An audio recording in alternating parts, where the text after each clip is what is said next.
Right, won't you turn with me in your Bibles to Daniel chapter 11? The title for the message this morning is Evil Come, Evil Go. So we're nearing the end of the book of Daniel, and it certainly has been an intense time, and that intensity does not let up until the very end. I wonder if you've ever noticed when you've watched action movies how they all seem to figure one particularly bad guy. There's the protagonist, but then there's always the antagonist. Sure, there are usually a few suspect characters. The good guy is always fending off a few bad guys. But at the same time, there is often one particularly bad guy in the film. Sometimes he is the mastermind behind all the other lesser bad guys. Or perhaps, as there is in some sequel of movies, there is some kind of arch-enemy type figure that keeps appearing to resist the good guy. And usually the bad guy is particularly powerful and particularly evil. I do remember, not giving my age away too much, the days of the old James Bond movies, when James Bond's greatest opponent was always this thug and half giant called Jaws. Remember the guy with the metal teeth? It's that kind of idea. There's always this particularly bad guy.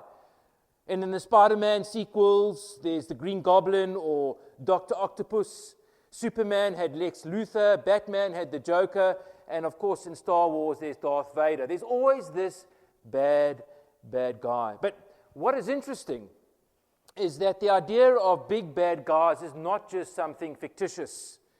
It is a reality throughout history. That from time to time there arise men or women who are particularly powerful and particularly evil.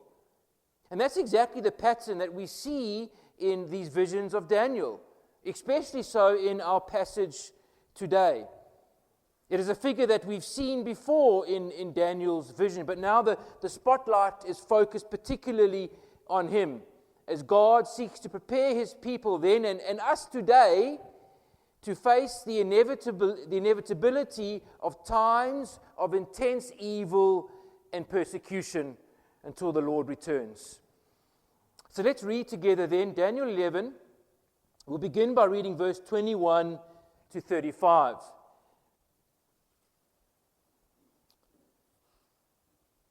You recall that in the first half of 11 that we saw last week, we saw how there was this backwards and forwards of warring between the northern kings of the Greek Empire and the southern kings of the Greek Empire.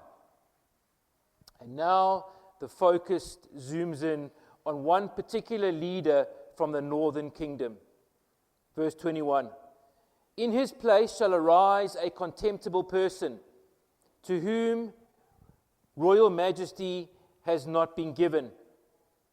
He shall come in without warning and obtain the kingdom by flatteries. Armies shall be utterly swept away before him and broken, even the prince of the covenant. And from the time that an alliance is made with him, he shall act deceitfully, and he shall become strong with a small people.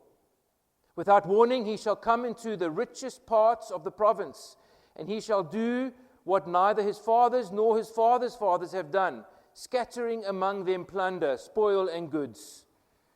He shall devise plans against strongholds, but only for a time. And he shall stir up his power and his heart against the king of the south with a great army. And the king of the south shall wage war with an exceedingly great and mighty army, but he shall not stand, for his plots shall be devised against him. Even those who eat his food shall break him. His army shall be swept away, and many shall fall down slain. And as for the two kings, their heart shall be bent on doing evil. They shall speak lies at the same table, but to no avail. For the end is not yet to be at the appointed time. And he shall return to this land, his land, with great wealth, and his heart shall be set against the holy covenant, and he shall work his will and return to his own land. At the time appointed he shall return and come into the south, but it shall not be his time as it was before. For ships of Kittim shall come against him, and he shall be afraid and withdraw, and shall turn back and be enraged, and take action against the holy covenant. He shall turn back and pay attention to those who forsake the holy covenant. Forces from him shall appear and profane the temple and fortress, and shall take away the regular burnt offering, and they shall set up the abomination that makes desolate. He shall seduce with flattery those who violate the covenant. But the people who know their God shall stand firm and take action, and the wise among the people shall make many understand. Though for some days they shall stumble by sword and flame, by captivity and plunder. And when they stumble, they shall receive a little help. And many shall join themselves to them with flattery.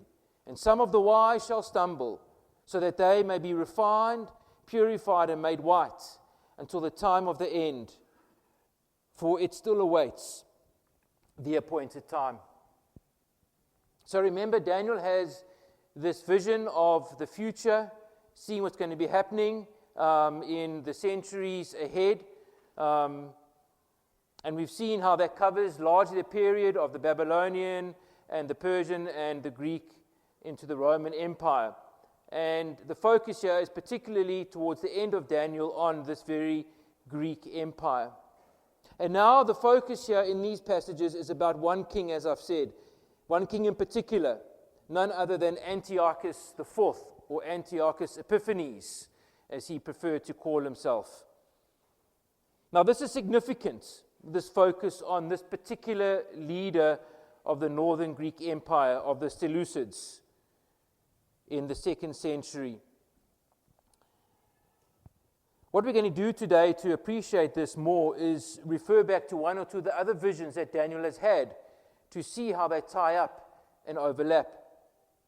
But before we do that, if you just turn back to the beginning of chapter 11, and where we see the mention of the rise and fall of the Persian Empire in verse 2 at the beginning of this final vision that Daniel has, and then transitioning into the Greek Empire at the end of verse 2, speaking of the kingdom of Greece. And then verse 3, and then a mighty king shall arise, who shall rule with great dominion and do as he wills. Now that is none other than Alexander the Great, who we've seen mentioned and appearing in previous visions that Daniel has had. And then verse 4 goes on to say, and as soon as he is arisen, his kingdom shall be broken. Why do I mention that? Well, we all know that Alexander the Great is a significant man in history. And yet, he is mentioned here in the context of this vision in almost a passing fashion. I mean, in any world history book, Alexander the Great would have been given pages of attention. He was one of the greatest world leaders, one of the greatest kings and military tyrants ever, particularly in how quickly and thoroughly he conquered. In fact, in many ways, his efforts remain unmatched. His war feats were remarkable. He was truly right up there as the GOAT. You know what the GOAT is? It's the greatest of all time. And coincidentally, the vision in chapter 8 of the Greek Empire is a goat. But that's merely coincidence. But Alexander the Great, in many ways, was the GOAT, the greatest of all time as military leaders go. And yet, in Daniel's vision here, he's just swept aside, and yet this guy, on the world stage, seemingly insignificant, Antiochus IV, is given 15 verses versus Alexander's 1 verse, and much more detail by comparison. In fact, even as I mentioned last week, in the context of this whole vision, verses 2 to 20 cover a period of about 355 years in 19 verses. All right? But now here in our passage today from 20 to 35, it covers merely 12 years, yet in 15 verses, and all on Antiochus' life. You cannot mistake, therefore, the deliberate focus on this leader. And so the question is why? Why given so much detail? Well, we have seen this king before. So as I said, let's turn back to Daniel's vision in chapter 8 of this Greek empire, where we see some detail and our first main introduction to Antiochus. So we are told that this goat that is spoken about here in Daniel's vision in chapter 8 is indeed none other than the kingdom of Greece. If you look at verse 21 of chapter 8, it says, "And the goat is the king of Greece, and the great horn between his eyes is the first king." That is speaking of the kingdom of Greece, and the great horn was none other than Alexander the Great. If you read from verse 8 of chapter 8, "Then the goat became exceedingly great. But when he was strong, the great horn was broken, and instead of it there came up 4 conspicuous horns towards the 4 winds of heaven." And as we saw then, what we know about the Greek Empire, as that description makes out, is true, that Alexander the Great was outstanding but short-lived. And after him, his 4 generals arose to take up the kingdom divided into 4 parts, described as the 4 conspicuous horns towards the 4 winds of heaven, taking 4 different sides, north, south, east, and west. But then look at what we read from verse 9. What happens out of one of these kingdoms, one of these areas. Out of one of them came a little horn, which grew exceedingly great towards the south, towards the east, and towards the glorious land. It grew great even to the host of heaven, and some of the hosts and some of the stars it threw down to the ground and to be trampled on. And so this is now describing none other than Antiochus the fourth, who arose as a little horn out of one of these 4 horns to take over the south and the east and the glorious land. That is Palestine, that is Israel. And so great was his power that we were told he very much had the backing of the evil heavenly powers, the stars and the hosts of heaven behind him as he committed his great warfare and tremendous feats that he did. He became great, even as great as the prince of the host, verse 11, "And the regular burnt offering was taken away from him, and the place of the sanctuary was overthrown, and a host will be given over to it together with the regular burnt offering because of transgression. And he will throw truth to the ground, and it will act and prosper." And so there it's speaking again in its apocalyptic, slightly veiled and obscure language, but of his particular work that he did against the people of God when he desolated the temple and stopped the sacrifices and caused the death of many of God's people in his reign of terror. And so it was a time of great persecution of God's people that he brought. He threw truth to the ground and yet prospered. In other words, it describes there how his evil would have great success. His evil would have great success. And it did. So how terrible that already there they've had a preview of this guy, a warning of this guy to come out of the Greek kingdom in the future who will cause much persecution and distress for God's people. And so it is the same leader that then is in focus here in chapter 11. So let's look at this section then, this description of Antiochus in a bit more detail. The section really overall describes, at least from verse 21 to 28 in particular, his warring backwards and forwards between his position in the north, through Palestine, along the edge of the Mediterranean and down into Egypt, when all the time he was desiring to take over the kingdom of the south, desiring to take over Egypt in what was known as the Ptolemaic kingdom of the Greeks. And he went backwards and forwards, and he sought to conquer them through various means, using force at times, using flattery at other times. even so-called alliances where he was eating, as we're told here, around the same table with some of the opposing kings. But all of it was just in pretense and all fraudulent. But all the while he's traipsing backwards and forwards to take over Egypt and flex his muscles. He is going past and going over Palestine, Israel, caught in the middle. And he seems to have a growing hatred and frustration and anger and spite towards God's people as he moves backwards and forwards. And so we come to verse 29. And what happens in verse 29 is focus on this particular event that we saw in chapter 11, which happened around AD 167, when he came in and caused great destruction to the temple and to God's people. In fact, it describes a particular occasion when, again, en route to attack the south, verse 29, he was met unexpectedly by a Roman fleet who had come to interfere with his plans as Rome to the west was beginning to grow. In fact, the story is that the Roman leader by the name of Pompilius Laenas warned Antiochus IV to stop attacking Egypt. And if he continued in his pursuits, he would become an enemy of Rome. Apparently, Antiochus was slightly hesitant and not as interested in his initial threat, showed no intent to back down. So there and then, this Roman leader drew with a stick in the sand a circle around Antiochus' feet and said to him, "You need to give me an answer one way or the other before you step out of the circle," in many ways giving him an ultimatum.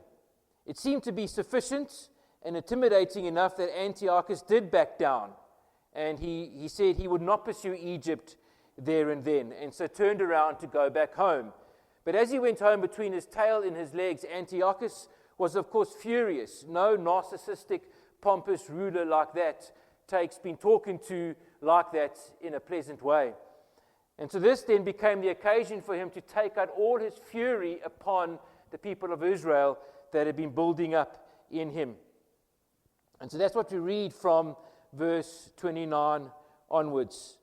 He went on nothing other than a religious rampage through the land of Israel, committing the abomination of desolation and sacrificing a pig on the altar and placing an image of one of their own gods in the temple. You see, he became set, Antiochus did at this point, on removing Jewish faith and getting the Jews to apostatize. And so what he did in this attempt was lay down the death penalty for those who would circumcise their male infants as the covenant required. He too sought to forbid Sabbath observance and the reading of the Torah, which too were met by the death penalty if you were caught practicing. And so in this time, some 80,000 Jews were killed in Israel. As one commentator writes, in this reign of terror, it seemed the only choice was to live, in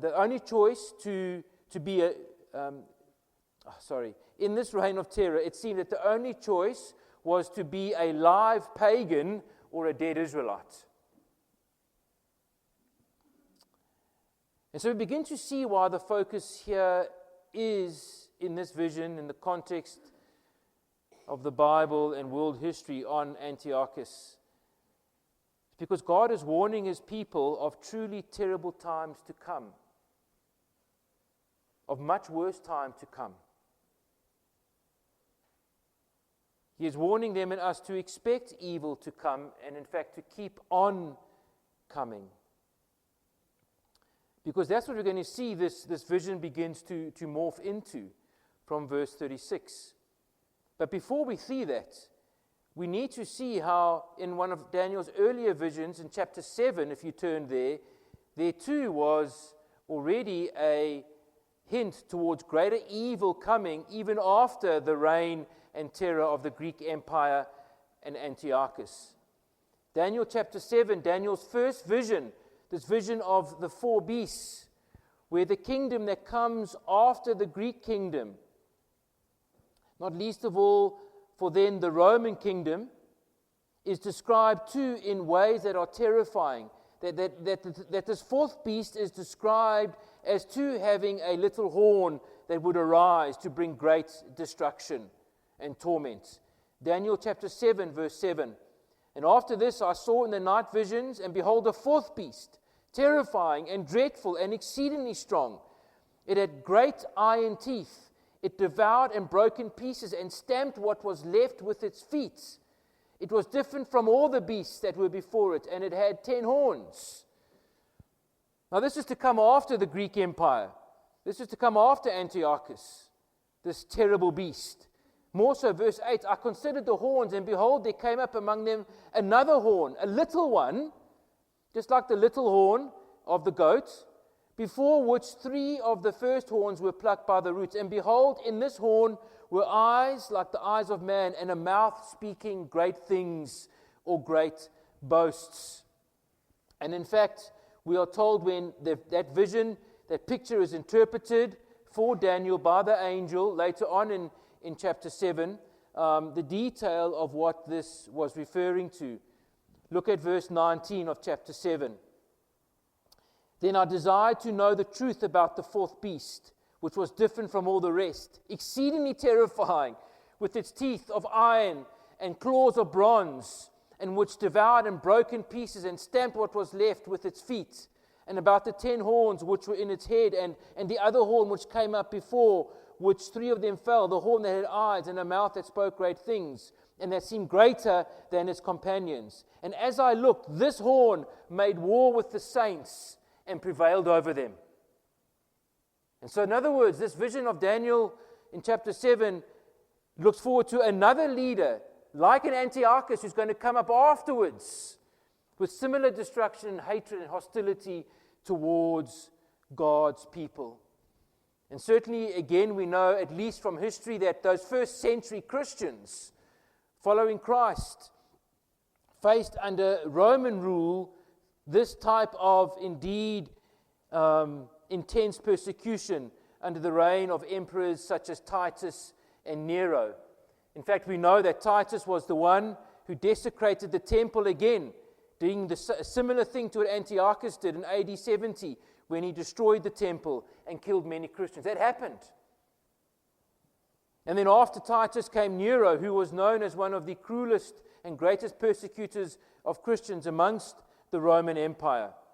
I mean, you may have heard how he used human torches for his house parties, where he would cover humans, Christians at least, in tar or pitch, put them on poles and set them alight. Imagine that. Christians would be dressed up with animal skins to be like wild beasts and thrown into the gladiator rings to seek to fend for themselves. It was a horrendous time of persecution. And it happened just as Daniel, through these visions, predicted.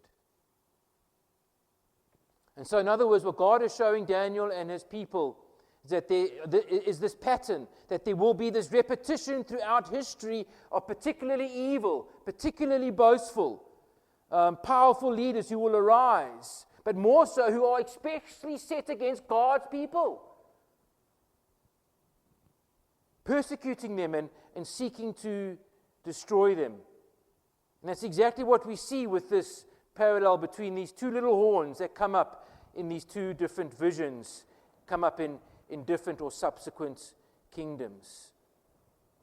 And so, in other words, it's highlighting that we should expect that because of their particular character, there will be such men and women arising throughout history that have something of this Antichrist type spirit, this Antichrist type figure that will be dotted throughout history, particularly targeting and resisting and persecuting God's people.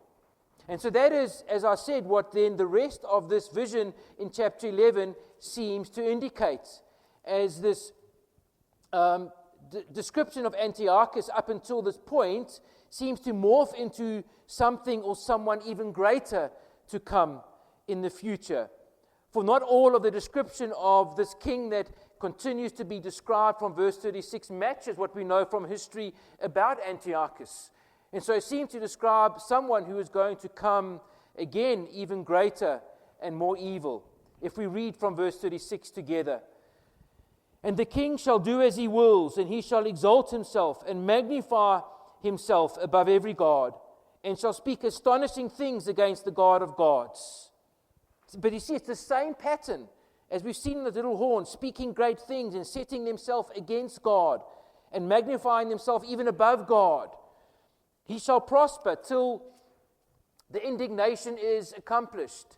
For what is decreed shall be done, and he shall pay no attention to the gods of his fathers, or to one beloved by woman. He shall pay no attention to any other god, for he shall magnify himself above all.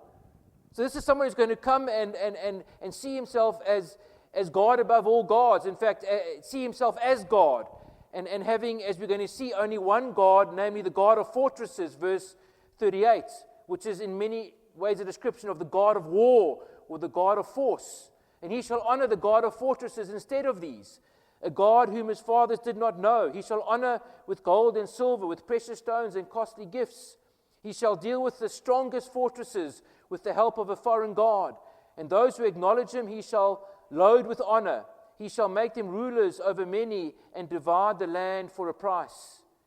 At the time of the end, the king of the south shall attack him, but the king of the north shall rush upon him like a whirlwind, with chariots and horsemen, and with many ships. And he shall come into countries, and shall overflow and pass through. He shall come into the glorious land, and tens of thousands shall fall, there again attacking on God's people. But these shall be delivered out of his hand, Edom and Moab, and the main parts of the Ammonites. He shall stretch out his hand against the countries, and the land of Egypt shall not escape. He shall become ruler of the treasures of gold and of silver and of all the precious things of Egypt, and the Libyans and the Cushites shall follow in his train. But news from the east and from the north shall alarm him, and he shall go out with great fury to destroy and devote many to destruction. And he shall pitch his palatial tents between the sea and the glorious holy mountain, and he shall come to his end with none to help him. And so it's a blurry picture, yes, but it's a picture of again, this repeated rise of men who will come, setting themselves as a type of antichrist against God's people. As this man is described, this king is described of even greater evil, of even fiercer antagonism towards God, rejecting all gods but himself. He creates his own religion, his own God, and he has many followers and claims much wealth and much power and much land. Brian Chappell, in his commentary, expresses well something of what we may understand is happening in this vision, or this section of this vision as it closes. What king is this? The discussion on this contemptible person of verse 21 seems to expand here. Antiochus Epiphanes is still in the foreground, but a more distant vision of someone similar begins to enter this prophecy now, as though a modern camera lens that has been focused on someone in the foreground begins to zoom to someone in the background. Antiochus Epiphanes is like a lens then by which we are able to see and understand great evil that persecutes, profanes, and seduces. In other words, he becomes a prototype of all that is Antichrist, to show us the pattern of the spirit of the Antichrist in every age that will culminate in the greatest evil before the end of all ages. And so Daniel has in this last vision very disturbing, very distressing picture of the future. It's fearful. It's terrible. And you can't help but wonder, perhaps, why would God, first of all, allow such evil to come still? Why would he allow such evil leaders to arise and to prosper? And more so, allow them to cause such devastation and persecution upon his own people. You know, I'd rather, on one hand, not know that. I'd rather live in a bubble with my head in the sand, in a way. I'd rather live in ignorance. So the question is, did God reveal this to Daniel to make Daniel and his people just more fearful and cause them to shake in their boots? Was that why? Well, of course not. It was surely in some way for their good. There must have been good reason for God to reveal such future to his people. And I believe there are a number of good reasons for it, by way of application for them and for us. Firstly, again, was it not to show that because God told them, predicted the future, even with such detail and accuracy, that God knew what was to come, that highlighted again that God is in control, that God is sovereign, that everything and all evil, as hard as it is at times to really accept or understand, but it is all under his control. That's what this is telling you beyond a shadow of a doubt. If ever there's a chapter in the Bible that highlights the sovereignty of God, it's Daniel chapter 11. Never mind Romans and the Psalms and Isaiah. Daniel chapter 11. That 2nd century BC events, for one, are predicted here in the 6th century BC, 400 years before, in breathtaking detail. Even down to this meeting where Antiochus would sit down with one of the Ptolemy leaders around the table, Antiochus pretending to no longer make war against Egypt, and Ptolemy pretending to believe him as they sat around, as we told you in verse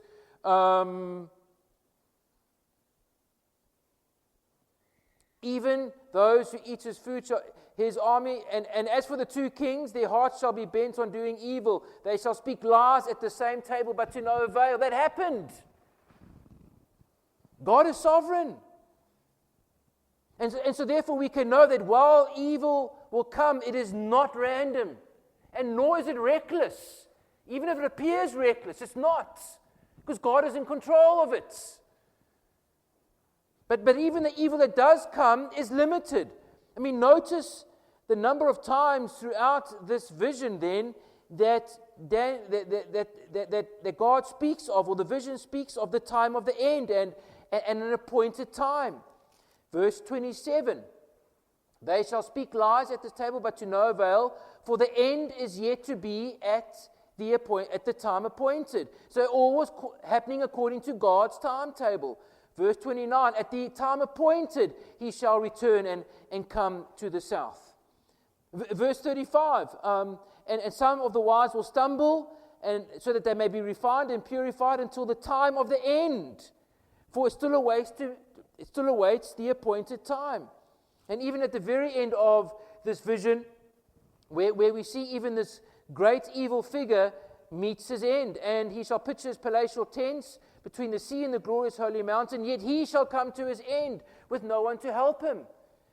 And so there's this encouragement that because God is in control and determining and planning all things, including all evil, it is limited, as intense and terrible as it may seem, and it will come to an end. And so in many ways, I see what, in many ways we can maybe picture what God is doing for his people in this way, that imagine you're a little boy, 6 years old or 7 years old, and your father's a dentist. And you have to go to the dentist, who is your dad, to have a filling in. And so your dad puts you in his dentist chair, and yet while you're sitting there, before he does anything, he explains to you what he's going to do. And he says that, and he picks up and he shows you the little drill. He said, I've got this special drill, Johnny, that I'm going to have to use to drill into one of your teeth. It's going to make a little bit of a noise. It's going to feel maybe a little bit sore and a little bit strange, but it's what I'm going to do. And it's going to be the suction thing going on all the time to get all the saliva out so that I can get to your tooth and get the job done properly. And there's going to be some pain in it. But all of that by way of explanation to little Johnny, to say that his dad, for him, showing him that but I'm in control. The drill and the suction and everything is in my hands, you see. And I won't do any more pain to you than what is absolutely necessary. Understand that. Got it, Johnny? Got it, Dad. Let's go. And by the way, there's a counterproductive lollipop for you afterwards when you finish. And so in many ways, that's what God is doing here. He's warning us, telling us, so that we can understand that He is in control and it'll be okay. But secondly, it was to fortify them, because is it not true that being forewarned is being forearmed? That they can be prepared mentally, emotionally, and spiritually for what is to come, knowing that it's going to be bad. It's as if you're lying in bed at night and suddenly you hear these frightening noises outside. It sounds like a war going on, and you're terrified. And you look out the window, you can see nothing. You jump back into bed, under the covers, clinging to your pillow, praying until morning, sleeping and tossing and turning. It's terrible. Morning comes and you go outside to see what it was, and you look around and you walk around the garden, and you walk to your fence and you look over your fence down to the valley below, and you see what was happening, in fact, was that they are blasting for a quarry in the valley down below. And so the next night what happens is it's the same blasting going on, and it sounds terrible, but now you know what's happening. You understand it. It no longer surprises you. You still don't sleep perfectly, but it's a much better night's rest because you know what the evil is. You know what the danger is. You know what the sound is. In other words, it makes it less scary to be forewarned. And that in many ways is what He's trying to do. He's trying to comfort His people, believe it or not, trying to reassure His people, trying to give them a measure of confidence and hope in spite of the great evil that will be coming their way. And so thirdly, it is to ensure, therefore, that they might persevere, that they would continue to fight and to fight the good fight. Because as we are told in verses 32 and 33 and 34, that there would be some who would fall away, some who would be taken in even at that time when Antiochus desecrated the promised land, that there would be many who would fall away, many who would be taken in by flattery, many who would crumble under the pressure and under the persecution, violating the covenant. There would be many who wouldn't stand, many who would be taken in. Verse 34, when they stumble, they shall receive a little help, but many shall join themselves to the flattery. Many will be deceived, many will opt for the easy way out. There will only be some who will be wise. There will be some who will stand. Some who will, the wise, remind you of what is happening, that this was foretold, that this was to be expected. But it will be hard, for they will face sword and flame and captivity and plunder. And even some of those wise will fall and stumble a bit on their way. But that for the sake of purifying and refining them and being made white. And so Daniel has been told this in order to encourage his people to be prepared, that they might stand firm, that they might endure the testing and might endure the hardship, that they would not be taken in by the flattery, that they would not crumble under the pressure. You know, it's just as if you are warned of a great storm to come. Certainly in overseas weather conditions, it's more applicable than for us. But if you're warned of a great storm coming, you take action. You're able to buckle down and close the windows and shut the doors and put on the raincoat and go underground if you need to go underground. Get your Wellingtons on if that's what you need to do. And so that you can better cope when the war comes, when the storm comes. And so that's what he's doing here. He's trying to get them to brace themselves for the evil that will be inevitable, that they might stand in the day of evil. For the day of evil for us is not over. I mean, the day of evil has continued since Daniel's time and since the Jews' time and since the first century Christians' time. Has it not? There have been many other evil men and women like this Antiochus type that have arisen. Not necessarily political, but many other people who've risen. I mean, we know that case in point is Adolf Hitler. I mean, here's a man who came up responsible for the murder of over 6 million Jews and other non-desirables as he and his ideology taught. Just think of the concentration camps. Think of the gas chambers, the atrocities, the evil. Human degradation second to none in the Holocaust.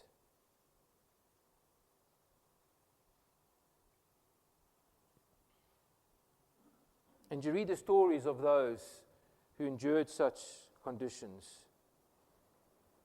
It is indeed remarkable for those who stood.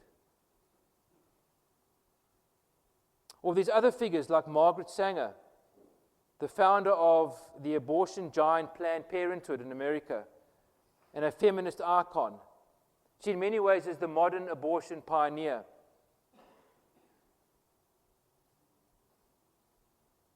And as a result, to an extent of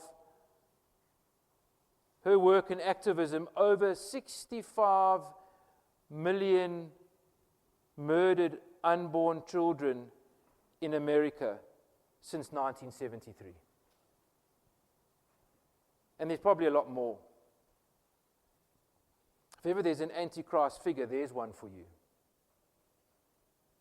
Or more recently, Kamala Harris, the presidential candidate for the U.S. Democratic Party, at a recent political rally in Wisconsin, some of the members who were there called out, Jesus is Lord, as she was speaking. And Camilla stopped, and her response was not discreet. This is what happened.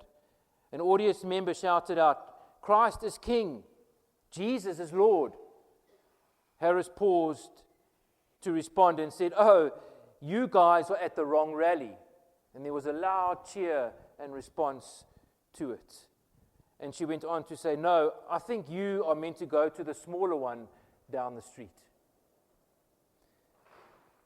So there is mockery and deliberate disdain towards our Lord from the current presidential candidate, who we know is of great Antichrist type behavior. And so, expecting evil means we should be ready to stand, even in our day. This is all a warning as a war cry to be diligent, to be watchful, to be self-controlled, to be ready, to pray. This month, Morning Star News reports that a Christian in Somalia suffered an attack at the hands of relatives for leading a prayer meeting. Somalia is rated as the second most difficult country to be a Christian, according to Open Doors World Watch List. Muhammad Abdul converted to Christianity from Islam in March. He now leads multiple groups in Bible study and prayer, and this angered his Muslim relatives who have violently attacked him and his family multiple times. And despite the pushback, Abdul says, you can beat me up more if you want, but I can tell you that Jesus has saved me. And whether I die or not, I live to serve him. You know, the challenge is there for us is, are we ready to stand? Are we ready to count the cost? Because we certainly have so much more confidence, again, even than what Daniel's people had in his day. For we know that Christ has come and conquered a much greater evil than Antiochus or any other Antichrist type to come. And that he conquered the one behind them all, the mastermind. He conquered the devil himself as he struck his head and defeated him and broken his power on the cross. We do not have to be ashamed. And so as I conclude, what happened to Antiochus? Well, when he came to power, and especially after his religious rampage through the temple and Jerusalem and Israel, it renewed his confidence and ambition, and he was set to exterminate all faith. But he did not. For after this religious rampage, he went on to conquer more. And he went out set to conquer and plunder Persia and then Babylon, or what was left of those kingdoms. And so he left one of his generals, Lysias, to deal with the Maccabees. You may be familiar, intertestamental period after the desecration that Antiochus caused. The Maccabees were a group of Jews who rose up to resist and to revolt and to stand against the evil and the persecution that he was seeking to stamp out the Jewish faith. And they fought hard, and many lost lives. So he left his general Lysias to deal with these Maccabees, this Jewish uprising against Antiochus and his evil. However, his plans to plunder Persia failed because they had been forewarned. And so he moved on to Babylon. And on his way to Babylon, he received news from home that his general Lysias had been defeated by the Maccabees, and that an altar to the Lord had once more been erected in the temple in Jerusalem. Although it seemed impossible to defeat Antiochus in battle, or to assassinate him, or to destroy him politically, yet what was equally impossible was to stamp out God's people and their faith.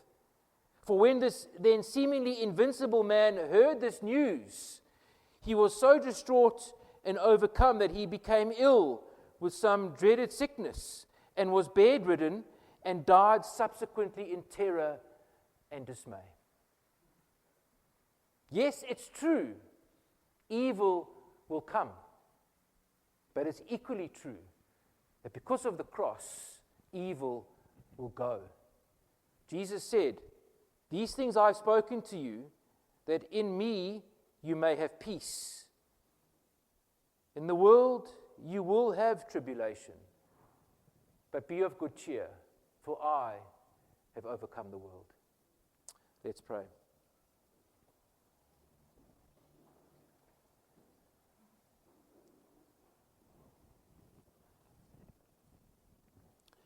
Heavenly Father, we thank you for your word and the assurance that it is for us.